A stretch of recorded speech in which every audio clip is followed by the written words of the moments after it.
पर ये नहीं समझ में आ रहा है कि जो सामने वाला व्यक्ति है वो दूर क्यों जा रहा है, उसके अंदर क्या है, उसके अंदर लालच है, स्वार्थ है। और जो लालची है, स्वार्थी, वो आपके पास आ भी गया तो वो क्या खुशी देगा आपको? वो अगर आज तक खुशी नहीं दे पाया तो क्या वो आगे दे देगा खुशी? इसकी क्या गारंटी है? सोच रहे हो कि मेरे पास शायद आ जाए, आ भी गया तो क्या मिलेगा? आज तक कुछ मिल गया क्या कि आगे मिल जाएगा?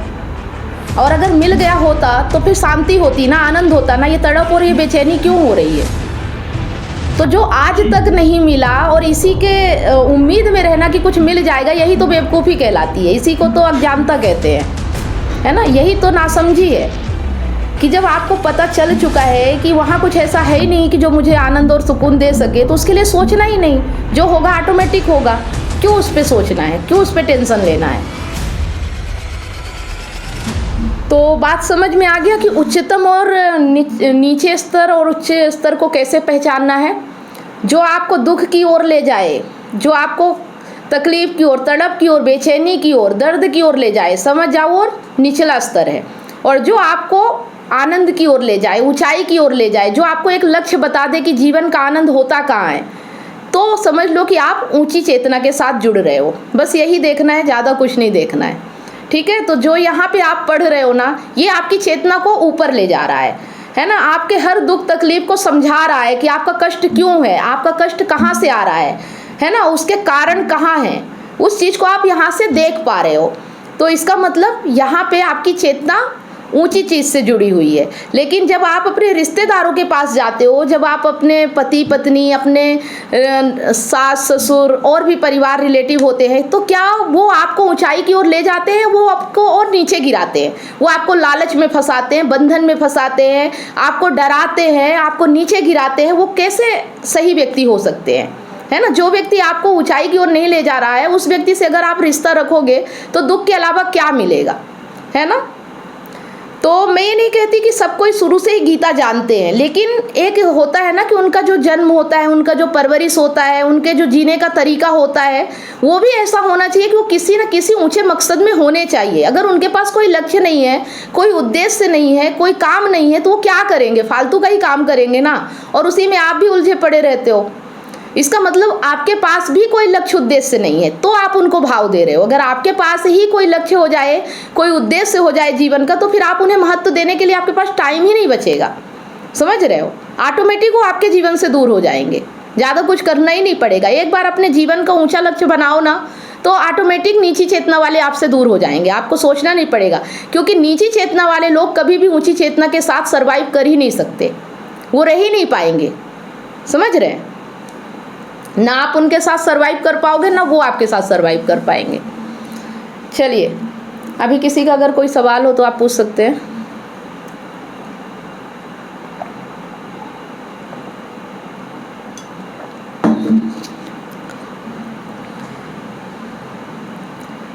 किसी का कोई सवाल नहीं क्या? मैम, आपने जो बोला मुक्त पुरुष थोड़ा सा बताइए क्या?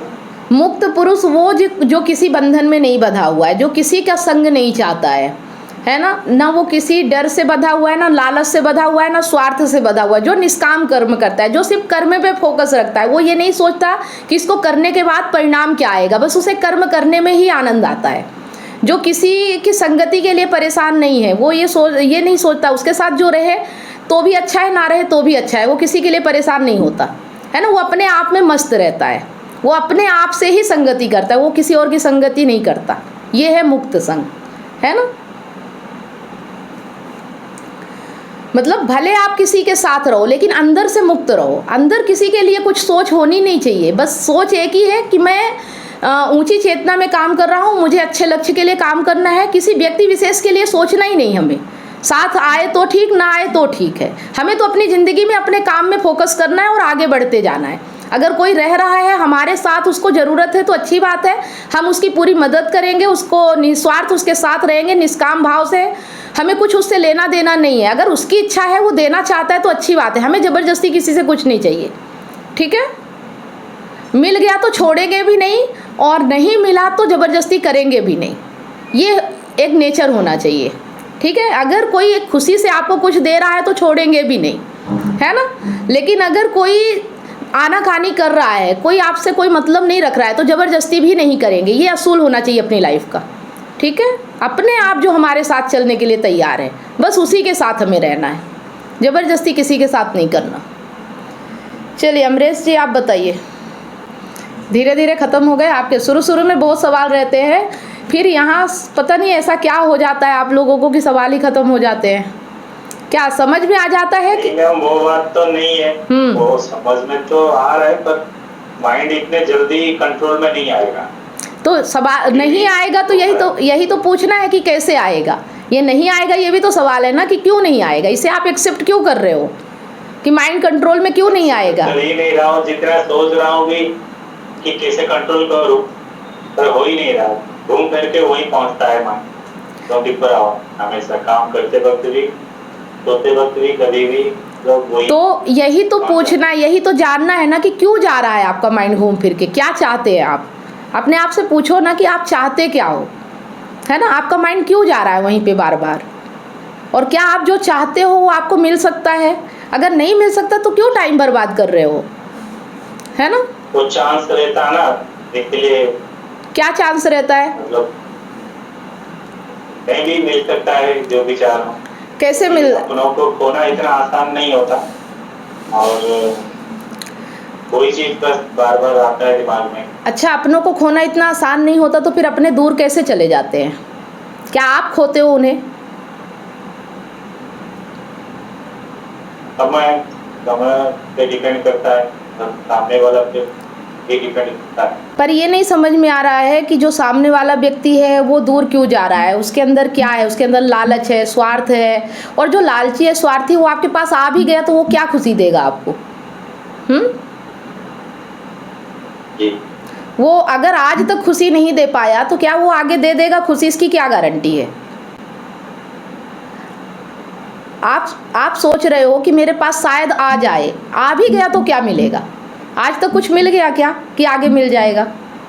और अगर मिल गया होता तो फिर शांति होती ना, आनंद होता ना। ये तड़प और ये बेचैनी क्यों हो रही है? तो जो आज तक नहीं मिला और इसी के उम्मीद में रहना कि कुछ मिल जाएगा, यही तो बेवकूफ़ी कहलाती है। इसी को तो अज्ञानता कहते हैं, है ना। यही तो नासमझी है कि जब आपको पता चल चुका है कि वहाँ कुछ ऐसा है ही नहीं कि जो मुझे आनंद और सुकून दे सके, तो उसके लिए सोचना ही नहीं। जो होगा ऑटोमेटिक होगा। क्यों उस पर सोचना है? क्यों उस पर टेंशन लेना है? क्या आप अपने पार्टनर की बेवफाई से टूट चुके हैं? क्या विश्वास टूटने से आपकी ज़िंदगी और आपका करियर दांव पे लगा है? विश्वास की कमी, डिप्रेशन और अकेलापन आपको घेर रहे हैं। आप अपने हस्बैंड, वाइफ या सहकर्मियों पर भरोसा नहीं कर पा रहे हैं, लेकिन अब यह दर्द खत्म हो सकता है। मैं कमलेश सोनी पिछले 8 वर्षों से हजारों रिलेशनशिप्स पर काम किया है और कंसल्ट करके उनके साथ उनकी प्रॉब्लम पर साथ मिलकर जो भी समाधान हो सकता है हमने किया, और 100% गारंटी के साथ समाधान मिला, और आज वो खुशी से जीवन जी रहे हैं। और मेरा मिशन है आपको निराशा से निकालकर खुशहाल ज़िंदगी की ओर ले जाना। मेरा 90 दिन का विश्वास और रिकवरी सिस्टम आपकी ज़िंदगी बदल देगा। हमारे एक्सपर्ट्स कोचिंग, कंसल्टिंग और हीलिंग के साथ अपने रिश्ते में विश्वास और प्यार वापस लाएं, डिप्रेशन और अकेलापन से मुक्ति पाएं और अपनी मैरिड लाइफ और करियर को नई उड़ान दें। हजारों लोग मेरे YouTube चैनल और Facebook से प्रेरणा ले चुके हैं, लेकिन व्यक्तिगत कंसल्टिंग वो चाबी है जो आपके रिश्ते का ताला खोलेगी। आज ही कदम उठाएं। 7697572249 पर व्हाट्सएप करें या लिंक पर क्लिक करें और अपॉइंटमेंट बुक करें, और हमारे 90 दिनों के वर्कशॉप से अपनी ज़िंदगी के निराशा को खुशहाल ज़िंदगी में बदलें। आपका रिश्ता हमारे लिए मायने रखता है। आज ही एक्शन लें और अपनी खुशहाल ज़िंदगी की शुरुआत करें। Click now. अब जो हो सकता है, जो कर सकते हो, उसको सोचो ना कि आप क्या कर सकते हो, आप कैसे रह सकते हो, आप खुश कैसे रहोगे। अपने आप को ऐसे कामों में व्यस्त करो, अपने जीवन का ऐसा कोई लक्ष्य बनाओ, है ना। अभी आप घर पे ही वर्क फ्रॉम होम करते हो क्या? मेरा वर्क फ्रॉम होम रहता है, पर घर में रहूंगा तो कुछ ज्यादा ही टेंशन होगा, इसीलिए मैं ऑफिस चला जाता। इसमें कुछ बंदे आते हैं, 10-12 बंदे तो आते ही हैं कभी ना कभी, तो उनके साथ थोड़ा सा बातचीत भी हो जाता और अच्छा लगता। ठीक है। जिम वगैरह जाते हो आप? जिम नहीं, थोड़ा मॉर्निंग में और इवनिंग में वॉकिंग करता हूँ, तो थोड़ा सा एक्सरसाइज भी करता हूँ, योगा। उधर भी लोग मिलते होंगे? हाँ, उधर मिलते हैं। और आपके यहाँ पे लाइब्रेरी वगैरह है, बुक्स वगैरह की? लाइब्रेरी है, जाने के लिए समय नहीं होगा मेरे को, दूर है यहाँ पास। ठीक है, तो आप अपनी खुद की लाइब्रेरी बनाओ, है ना, कुछ बुक्स वगैरह ले लो। आपको मैं बताऊंगी, तो जब भी टाइम रहे बुक्स पढ़ो। और आप सुबह तो जा ही रहे हो, आप ऑफिस जा रहे हो, अपने आप को एकदम अच्छे कामों में व्यस्त कर लो, है ना, फालतू चीज़ें सोचने का टाइम नहीं मिलेगा, है ना। इसके बाद फिर जैसे हमने अभी बताया कि कुछ जानवर हैं, कुछ ऐसे लोग हैं जहाँ जैसे अनाथ बच्चे हैं, कुछ ऐसे कभी कभी ऐसी जगहों पे चले जाओ, कभी उनकी मदद कर दो, तो थोड़ा अच्छा लगता है कि हम कुछ कर रहे हैं, समझ रहे? मन भी करता है, जैसे अनाथ आश्रम हो गया, वृद्धाश्रम हो गया, वहाँ पे जाके कुछ उनसे मिले और कुछ मदद भी करें, मन तो है ना। आपका बच्चा है, आप उसके लिए पैसे वगैरह दो, उसको अच्छी स्कूल में डालो, भले वो कहीं भी रहे, समझ रहे? आप अपनी तरफ से जो कर सकते हो उसके लिए करो, ये नहीं कि मेरे पास ही रहे, ऐसा नहीं सोचना है ना। उसका फ्यूचर जहाँ भी बन रहा हो उसको करने दो, आप अपनी तरफ से उसके लिए कुछ कर सकते हो। 17-18 साल का जब होगा वो खुद ही समझेगा कि कौन अच्छा है कौन बुरा है, उसे बताना नहीं पड़ेगा, समझ रहे हो? तो उसके हिसाब से आप अपने जीवन को व्यस्त रखो। बहुत ज़्यादा पत्नी की चिंता नहीं करना है, क्योंकि अगर पत्नी काबिल होती तो आपको चिंता करने की ज़रूरत नहीं होती, है ना। मेन बच्चे का चिंता रहता है। नहीं, बच्चे का क्या चिंता है? ज़्यादा टच मेरे साथ नहीं, बच्चे की चिंता क्या है? बच्चा जहाँ है वहाँ खुश है ना। बच्चा तो जहाँ है उसकी सेवा हो रही है, उसकी परवरिश हो रही है, आपको क्या दिक्कत है? हैं? क्या आप बच्चे को गोद में लेके घूमोगे? ये तो माँ का काम है ना। बाप तो हमेशा ही बच्चे से दूर रहता है, कौन सा बच्चा बाप के मतलब करीब रहता है? यहाँ पे उल्टा हो रहा है मैम, यहाँ पे उल्टा है। मतलब अगर देखा जाए, उसकी मम्मी अभी बच्चे को छोड़ के वो दूसरे शहर में, और वो स्टार्टिंग से भी उसकी इतने अटैच में नहीं थी। बच्चा मेरे साथ से मतलब हर काम में, उसको स्कूल में छोड़ने जाना या नहाना, खेलना, घूमना, हर काम में वो मेरे साथ ही अटैच जाता। ये आपको थोड़ा सा टाइम लगता। ये आपको अपनी वाइफ से सीखना चाहिए कि देखो वो बच्चे से डिटैच है, उसने जन्म दिया उसके बाद भी, और आपने जन्म नहीं दिया इसके बाद भी आप इतना अटैच हो। यही तो आपके दुख का कारण है। इतना अटैचमेंट नहीं रखना किसी से भी, चाहे वो बच्चा ही क्यों ना हो, है ना। बच्चे के लिए जो सही है वो करो, अपने मोह के लिए मत करो कि मेरे पास रहे इसीलिए मुझे अच्छा नहीं लग रहा है। ये क्या है? ये इसी को तो मोह कहते हैं, है ना। बच्चा खुश रहे, अगर बच्चा दुखी हो तो बात अलग है, अगर बच्चा खुश है तो आप भी खुश रहो, वो जहाँ भी रहे खुश रहो, ठीक है। चलो, क्योंकि इसके अलावा कोई और रास्ता होगा तो वैसे भी आप कर चुके होते, कोई रास्ता नहीं है तभी तो आप नहीं कर पा रहे हो ना। तो अब एक ही रास्ता है कि एक्सेप्ट कर लेना कि जो हो रहा है उसे होने दो और आप खुश रहो, है ना। चलिए, हाँ बोलिए। हाँ बोलिए कृष्णा जी। हाँ मैम, आपका सेशन से यही समझ में आ रहा है कि मतलब जो भी रिश्ते अपना यूँ समझ सकते हैं, आपका साथ देते हैं, उसी बच्चे सुख में दुख में उनको ही साथ में लेके चलना चाहिए। लेकिन जो अपना साथ नहीं देते, सिर्फ मतलब से साथ रखते हैं, तो ऐसे लोग को छोड़ देना ही बेहतर है।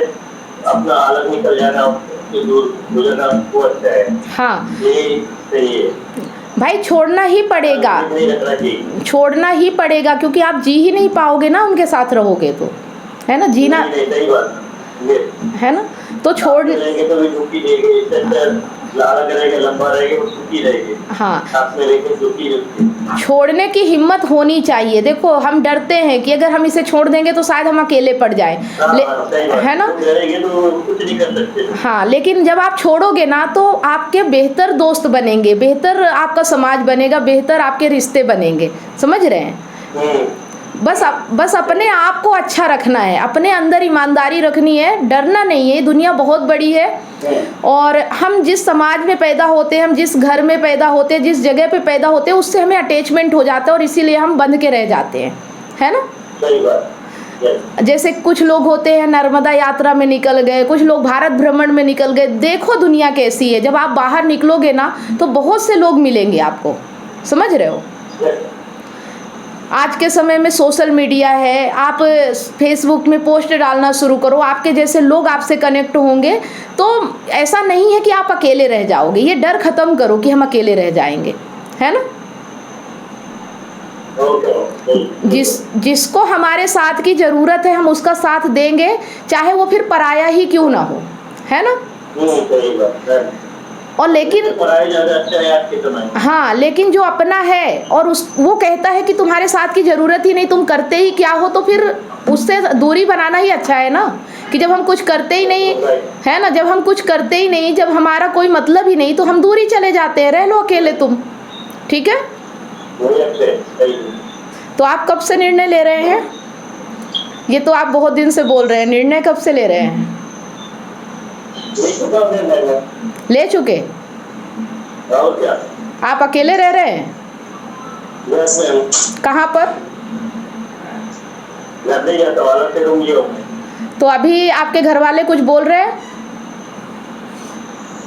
घर पे आ जाओ, क्या प्रॉब्लम है, क्या नहीं है, नहीं करता है। तो अब घर वालों से आप बोलिए ना कि अभी तक तो मैं बिना काम का था, मैं तो कुछ करता ही नहीं था, मेरी तो कोई मतलब ही नहीं था। तो है ना, बार-बार वही सुनने को मिलता है, क्या किए। हाँ, तो अब आप बोलो ना कि मैं जब कुछ नहीं करता तो फिर मैं क्यों वापस आऊँ, मुझे रहने दो। वही बोला ना, तुम नहीं करता तो नहीं करूँगा, बात करो अपना। हाँ, देखा, जब आप दुनिया से मतलब छोड़ोगे ना, तब उनको समझ में आता है कि सामने वाले की अहमियत क्या थी, समझ रहे। जब तक आप उनके पीछे पड़े रहोगे ना, तब तक वो यही सोचेंगे कि ये तो बस ऐसा ही है, मेरे पीछे ही पड़ा है, इसके अलावा तो इसके जीवन में कुछ है ही नहीं, है ना। ठीक है, चलिए, आप तो खुश हो ना कि आप दुखी हो? ठीक है, आप खुश रहो। अगर दुख हो रहा हो तो चले जाना, है ना। नहीं, दुख की बात करें तो अपने साथ ही कैसे दुख कर रहा है। चलो ठीक है। और इसके साथ साथ आपसे अब जो बन सके वो करो, अपनी ज़िंदगी में आगे बढ़ो। ज़िंदगी बहुत छोटी है, बहुत बड़ी नहीं है ना, इसे अच्छे से जीना चाहिए। चलिए, और ज़्यादा मिन्नतें करें ना तो उनसे लिखवा लेना एक बार कि पहले बताओ मेरा इम्पोर्टेंट क्या है तुम्हारी ज़िंदगी में, सही बात है ना। और बोलना कि अगर गलत रास्ते में चल चुका है ना, और जल्दी वापस आने वाला नहीं तो उसको बोलना ना कि मैं जो कर रहा हूँ वही तुम भी करो, तुम भी गीता पढ़ो, तुम भी ज्ञान लो, फिर हम साथ रहेंगे, अगर रहना भी है तो, है ना। सही बात। इसके इस शर्त के अलावा साथ रहना ही नहीं है। अगर तुम ज्ञान नहीं ले रहे हो तो तुम कल फिर से ऐसा ही होगा, है ना। चलो ठीक है, अच्छी बात है कि कम से कम इतने दिनों में आपने एक निर्णय लिया और आपको अच्छा लग रहा है ना। ठीक है, कोई बात नहीं। यही है कि कैसे करें, मोह छूट नहीं रहा है। ये अर्जुन की भी बात थी, लेकिन लास्ट में अर्जुन ने छोड़ा और सबको मारा, है ना। जो युद्ध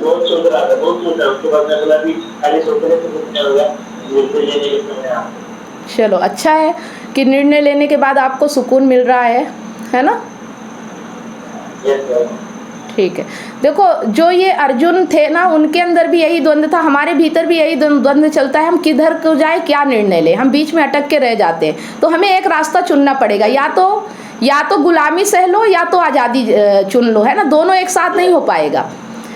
अगर आप गुलामी के साथ रहोगे तो आज़ादी नहीं मिलेगी, ये संभव नहीं है। ठीक है, संदीप जी आप बताइए। सर ने सवाल बताया था कि जैसे अटैचमेंट, सभी मेरा बच्चों के प्रति अटैचमेंट था, जो मोह है इसके कारण सामने वाला हमको मतलब गैर फायदा ले रहा है, ये समझ में आ रहा है। तो बच्चों से सुनिए, हाँ, बच्चों से मोह नहीं करना है, बच्चों से प्यार करना है ना। मोह और प्रेम में अंतर होता है। शायद आप हमारे साथ थे कि नहीं, हमने इसके बारे में बहुत लंबी बातचीत की है कि प्रेम क्या होता है और मोह क्या होता है। प्रेम वो होता है जो उसके लिए किया जाए, और मोह वो होता है जो अपने खुशी के लिए किया जाए। कि बच्चे दूर है इसलिए मुझे दुख हो रहा है, तो ये मोह कहलाता है, ठीक है। लेकिन बच्चे दूर है इसलिए वो दुखी हैं, ये प्रेम कहलाता है। अगर बच्चे दुखी है तो ठीक है कि आप उनके लिए सोचो कि उनको सुख कैसे पहुंचाया जाए, लेकिन अगर उनके कारण आप दुखी हो कि मेरे पास नहीं इसलिए मुझे दुख हो रहा है, तो ये गलत है, फिर ये मोह कहलाता है ना। और मोह को नहीं साथ रखना है। अगर मोह को साथ रखोगे ना तो खुश रह ही नहीं पाओगे, जीवन में कभी खुशी नहीं मिलेगी, हमेशा दुखी ही रहोगे, परेशान ही रहोगे, हमेशा इसी चिंता में रहोगे, इस चिंता से कभी बाहर नहीं निकल पाओगे। तो मोह और प्रेम का अंतर समझना पड़ेगा, है ना। अभी हमारी जो प्लेलिस्ट बनी है संबंध की, उसमें जाइएगा, आपको उसमें मिल जाएगा प्रेम क्या है और मोह क्या है ना। उसे अच्छे से देखिएगा, मैं वीडियो शेयर करूंगी सभी लोगों को जो नए आए हैं कि मोह और प्रेम में क्या अंतर होता है। इस चीज़ को जब आप समझ जाओगे ना, तब आप जिंदगी में सही निर्णय ले पाओगे। अभी आप मोह में अंधे हो रहे हो, जैसे धृतराष्ट्र मोह में अंधे हो रहे थे, है ना, कि मेरे पुत्रों को राज्य मिलना चाहिए, भले वो बुरे हैं फिर भी मेरे पुत्रों को राज्य मिलना चाहिए, पांडु पुत्रों का संहार होना चाहिए। पर क्या उनके सोचने से, उनके मोह के कारण जो आंखों में पर्दा था उसके कारण उनकी सोच पूरी हुई? क्या उनकी इच्छा पूरी हुई? कभी इच्छा पूरी नहीं होती, है ना। अगर मोह के चलते आप कोई भी इच्छा रखोगे ना, वो पूरी हो ही नहीं सकती, वहाँ हमेशा विनाश ही होगा, ये चीज़ याद रखना। तो ये मोह जो आप बता रहे हो ना बड़े गर्व के साथ, मोह है, इस मोह को ख़त्म करो। अगर जीवन में कुछ करना चाहते हो, आनंद में रहना चाहते हो, जीवन को बेहतर बनाना चाहते हो, तो इस मोह नाम की चीज़ को हटाओ अपने जीवन से, है ना। मेरे बच्चे, ये मेरापन हटाना है। बच्चे हैं और बच्चों के लिए क्या कर सकते हैं वो करना है। मेरे बच्चे हटाना, मेरा शब्द हटाना है। मेरा जैसा कोई चीज़ यहाँ नहीं होता, ठीक है। बात समझ में आ गई? जिसे भी लग रहा है मेरे बच्चे, मेरी बीवी, वो सब हटाओ। एक इंसानियत के नाते एक औरत है और एक बच्चे हैं, इनके लिए मैं क्या कर सकता हूँ, बस वो करना है। मेरे हैं इसलिए नहीं करना है, ये बच्चे हैं और इनको ज़रूरत है इसलिए करना है। ये औरत है, ये इसकी आवश्यकता है और ये ऐसी है इसलिए इसके साथ रहना है ना। मेरी बीवी है, भले वो गलत हो इसलिए नहीं रहना है कि वो गलत है, तो भी उसके साथ रहना है क्योंकि मेरी बीवी है। अगर कोई औरत गलत होगी क्या आप उसके साथ रहोगे? नहीं रहोगे ना। तो फिर वो औरत आपकी है तो आप कैसे उसके साथ रह सकते हो, ठीक है। तो ये जो मेरापन है ना, इसको हटाना है। यही हमारे दुख का कारण है कि जो हम ये मोह रख रहे हैं, हर चीज़ से जो मोह, यही अर्जुन की भी प्रॉब्लम थी, यही हम सब की प्रॉब्लम है। और इसीलिए हम गीता पढ़ते हैं। गीता क्यों पढ़ते हैं? ताकि हम अपने मोह को ख़त्म कर सकें। और जब तक आप मोह ही सबसे बड़ी माया है और यही सबसे बड़ा अज्ञान है ना। अज्ञान क्या है? मोह। और जब तक आप इसे नहीं समझोगे, आप किसी भी सिचुएशन से बाहर नहीं निकलोगे। आपको क्या समझना है? मोह को समझना है कि मोह चीज़ क्या है और ये मुझे क्यों तकलीफ दे रहा है और मैं क्यों इसे छोड़ नहीं पा रहा हूँ, ठीक है।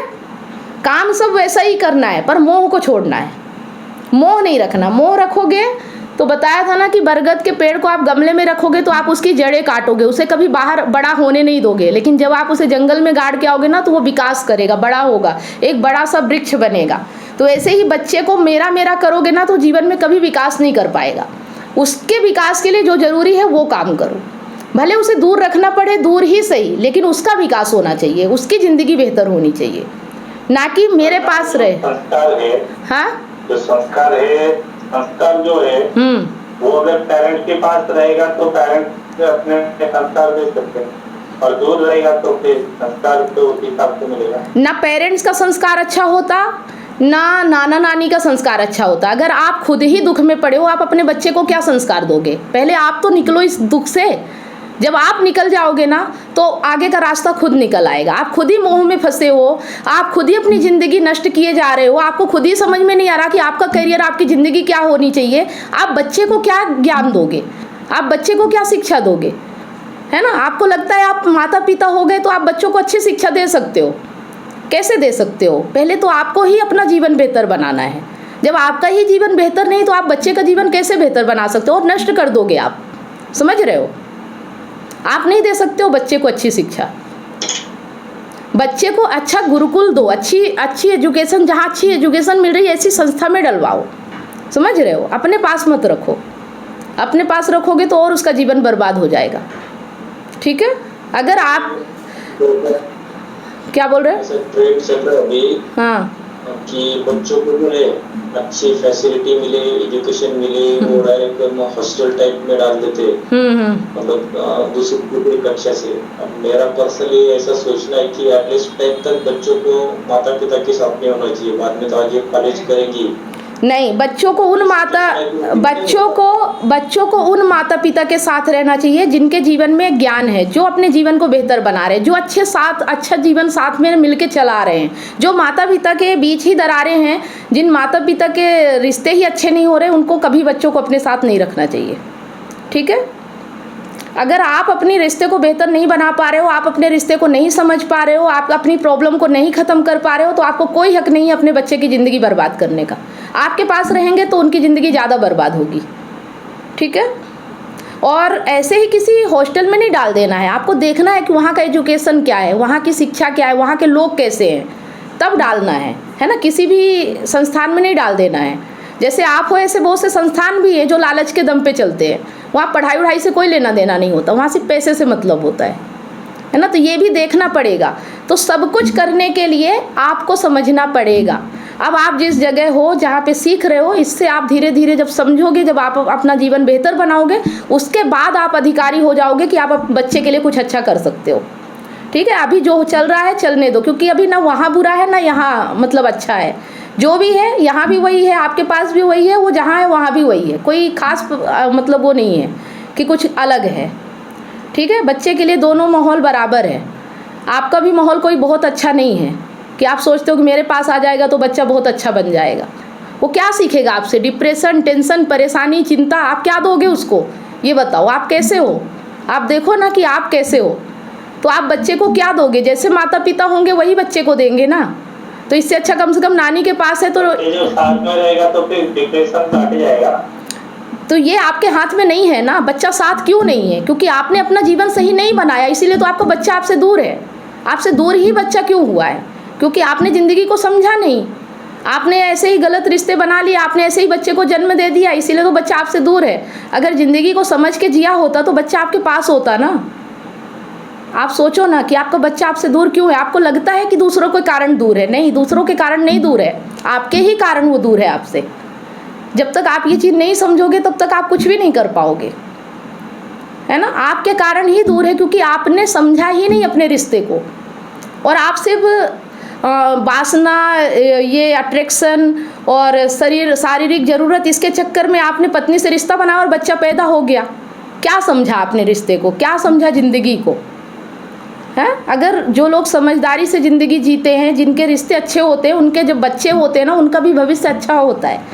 लेकिन अगर आपके शुरुआती ही अच्छे नहीं हैं, आपके विचार ही अच्छे नहीं, आप जिसके साथ हो उसके साथ सही तरीके से आपकी ज़िंदगी नहीं है, तो अब बच्चा भी तो ऐसा ही होगा ना। वो कहाँ से अच्छा हो जाएगा और वो कहाँ से सही आपके पास आ जाएगा? आपके रिश्ते में प्रॉब्लम है तभी तो बच्चा आपसे दूर है। ये सोच नहीं पा रहे हो आप कि बच्चा दूर क्यों है? क्योंकि आपके रिश्ते में प्रॉब्लम है। बच्चा अपने आप थोड़ी दूर चला गया है, वो तो आप लोगों के कारण ही दूर गया है ना। तो प्रॉब्लम आपके पति पत्नी के रिश्ते में, इसमें बच्चा बीच में कहाँ आ रहा है? बच्चा तो बल्कि पिस रहा है आप दोनों के बीच में, है ना। बच्चे को तो और दिक्कत हो रही है आप दोनों की वजह से। या तो रिश्ते को सुधार लो या रिश्ते को ख़त्म कर दो, उसके बाद फिर बच्चे के बारे में सोचो। ठीक है? फिर सोचो कि बच्चे को आप क्या करना है। पहले अपने रिश्ते को सॉर्ट आउट करो। बच्चा बच्चा मत करो, इससे कुछ नहीं होने वाला, है ना। जो भी बच्चा बच्चा कर रहे हैं ना, इससे कुछ नहीं होने वाला।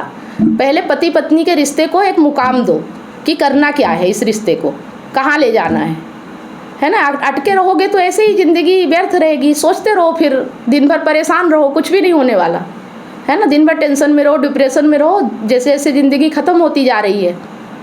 और क्या होगा, है ना। ज्ञान का मतलब होता है कि जो समझ में आ रहा है उसे अप्लाई करो। अगर दर्द हो भी रहा है तो उस दर्द को झेलने की ताकत रखो कि छोड़ना है मोह तो छोड़ना है, चाहे कुछ भी दर्द हो। जब मोह को छोड़ोगे तो आनंद मिलेगा। अब आप सोच रहे हो कि मोह को पकड़े पकड़े आनंद मिल जाए, तो ये संभव नहीं है ना। मोह को तो छोड़ना पड़ेगा और यही नियम है।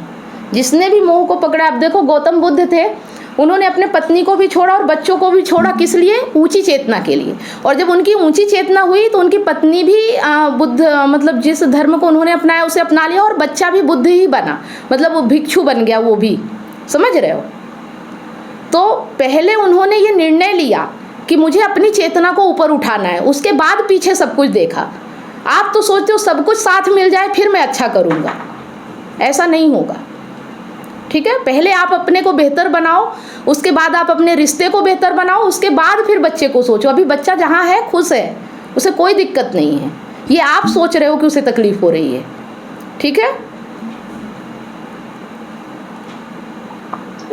समझ गया, है ना। आप बुद्ध की बात कर रहे थे कल, तो सोचो बुद्ध का जीवन देखो ना, कि बुद्ध ने राजपाट, पत्नी, बच्चा सब कुछ छोड़ दिया। उसी समय जो जब बच्चा हुआ था उसका मुंह तक नहीं देखा उन्होंने। क्या उनको मोह होता तो आज बुद्ध कहलाते? वो नहीं कहलाते। तो अगर ऊंचाई पाना है, जीवन को बेहतर बनाना है, तो मोह को छोड़ना पड़ेगा। मोह छोड़ोगे तो पत्नी भी साथ आ सकती है, बच्चा भी साथ आ सकता है, लेकिन अगर मोह में पड़े रहोगे तो सब कुछ व्यर्थ चला जाएगा। ना पत्नी साथ रहेगी, ना बच्चा साथ रहेगा, और ना आप अपनी ज़िंदगी बेहतर बना पाओगे, कहीं के नहीं रहोगे, है ना। अभी कम से कम कुछ चीज़ मिलेगी, अगर मोह नहीं छोड़ोगे तो कहीं के भी नहीं रहोगे, कुछ भी नहीं मिलेगा।